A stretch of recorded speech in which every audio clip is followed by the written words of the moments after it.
안녕하세요. 오늘은 당신이 보내주신 자료, 책 쓰기에 대한 자료를 통해 글을 써보려고 합니다. 왜 우리는 책을 써야 하는가요? 이 주제에 대해 좀 더 깊이 들어가 볼까 합니다. 세상엔 뭐랄까? 책을 쓴 사람, 그리고 쓰고 싶어 하는 사람, 딱 두 종류가 있다는 말도 있잖아요. 당신은 지금 어느 쪽이신가요? 이게 오늘 저희 이야기의 시작점이 될 것 같습니다. 아, 네. 흥미로운 질문이네요. 보통 우리는 그냥 정보를 받아들이는 데 익숙하잖아요. 근데 이 자료는 이제 좀 달라져야 한다. 쓰기를 통해서 직접 정보 생산자가 되는 시대로 가고 있다. 이렇게 말하더라고요. 디지털 덕분에 예전보다 자기 목소리 내기가 훨씬 쉬워졌고요. 네, 그렇죠? 단순히 뭐 일기 쓰고 이런 걸 넘어서 당신의 경험이나 지혜 같은 걸 좀 체계적으로 엮어낸 기회가 열린 거죠. 맞아요. 근데 많은 분들이 아마 내 얘기가 뭐 책까지 될 게 있나 하고 좀 주저하실 것 같아요. 저도 사실 그럴 때가 있고요. 그렇죠? 그런데 이 자료를 보니까 가장 솔직하고 개인적인 경험이 오히려 더 큰 공감을 얻는다. 이렇게 강조하더라고요. 꾸민 것보다는 진짜 겪어낸 그 진솔함, 그게 핵심이라는 거죠. 바로 그 지점입니다. 특히 요즘처럼 AI가 정보를 막 쏟아내는 시대에는요. 인간만을 가진 그 고유한 경험, 또 거기서 나온 통찰력, 이게 점점 더 가치가 커지고 있어요. 자료에 따르면 당신이 겪었던 실패나 극복 과정 같은 거 있잖아요. 네네. 그런 지극히 인간적인 이야기는 AI가 절대 흉내낼 수 없는 아주 독창적인 콘텐츠가 된다는 거죠. 그리고 그 경험이 비슷한 어려움을 겪는 다른 누군가에게는 뭐랄까, 검색해도 안 나오는 아주 귀한 지침, 일종의 인간 등대가 될 수 있다. 이 비유가 저는 참 인상 깊었어요. 인간 등대라. 와, 책임감도 느껴지면서 또 용기도 주는 말이네요. 그리고 단순히 책이라는 결과물, 이게 아니라 쓰는 과정 자체가 궁극의 자기 투자다. 이런 관점도 흥미로웠어요. 네, 맞아요. 그냥 흩어져 있던 생각들을 이렇게 조각 맞춰보고 그러면서 나만의 관점이나 철학을 만들어가는 과정에서 얻는 게 정말 많다는 거죠. 그렇습니다. 책 쓰기는 단순 기록이 아니죠. 자료에서 구체적으로 언급한 몇 가지 선물들이 있는데요. 첫째는 역시 자아 발견입니다. 책을 쓰려면 자기 경험이나 생각을 깊이 들여다봐야 하잖아요. 그렇죠? 그 과정이 마치 거울 앞에 선 것처럼 자신을 좀 객관적으로 보게 만들어요. 글이라는 게 모호함을 별로 용납하지 않거든요. 그래서 자기도 몰랐던 어떤 생각의 패턴이나 신념 같은 걸 발견하게 되는 거죠. 내 안을 탐험하는 여정이라 생각만 해도 참 의미 있네요.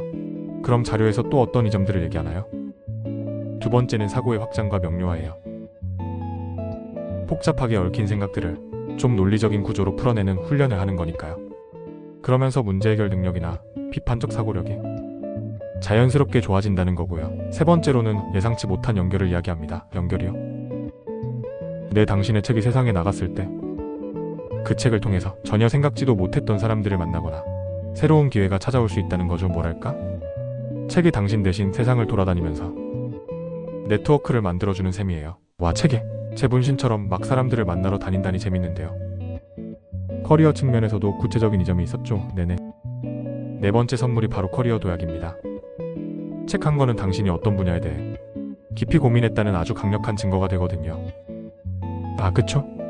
증거가 되죠. 이게 당신을 그냥 실무자에서 전문가 혹은 사상가로 인식시키는 아주 효과적인 브랜딩 도구가 될 수 있다는 겁니다. 그래서 강연이나 콘설팅, 새로운 프로젝트 같은 구체적인 기회로 이어질 가능성이 크다고 이 자료는 분석하고 있어요. 그리고 마지막 다섯 번째는 자신만의 유산을 만드는 일이라는 거죠. 유산이요? 네. 당신의 경험과 지혜를 담은 책은 시간을 넘어서 누군가에게 영감을 주고 또 당신이라는 사람을 기억하게 만드는 그런 의미 있는 흔적이 될 수 있다는 겁니다. 와, 듣고 보니 책 쓰기가 진짜 단순히 글 쓰는 걸 넘어서 삶을 바꾸는 굉장히 여러 겹의 경험이 될 수 있겠네요. 그럼에도 불구하고 이 첫걸음이 어렵다, 이렇게 느끼는 분들 많으실 텐데 자료에서는 어떤 좀 현실적인 조언을 해주나요? 완벽한 결과물을 상상하면서 부담 갖지 말고요. 그냥 시작 그 자체의 의미를 두라고 강조해요. 뭐 대단한 문장이 아니어도 괜찮다는 거죠. 자료에서 제안하는 것처럼 오늘 딱 5분만 시간 내서 당신의 경험이 도움이 될 것 같은 단 한 사람 그 사람을 떠올리면서 첫 문장을 한번 써보는 건 어떨까요? 아, 딱 한 사람 내. 중요한 건 뭐 베스트셀러 작가가 되는 게 아니라 글쓰기를 통해서 자신의 표현하고 성장하는 그 과정 자체를 즐기는 거라고 그렇게 말합니다. 아, 과정을 즐겨라. 이 말이 참 와닿네요. 단순히 책을 끝내는 것보다 쓰는 동안 내가 성장하는 거에 집중하라는 메시지군요. 맞습니다. 그리고 이 자료가 마지막에 참 인상적인 질문을 던져요. 책을 쓰는 사람은 자기 이야기를 미래로 보내는 사람이다. 이렇게 말하면서요. 그렇다면 당신의 이야기가 책으로 완성된 후에 그 책은 반대로 당신의 미래를 어떻게 만들어갈까요? 이 질문에 대해 한번 생각해보는 것도 앞으로 나아가는데 좋은 동력이 될 것 같습니다. 세상은 당신의 이야기에 그 기울일 준비가 되어 있습니다.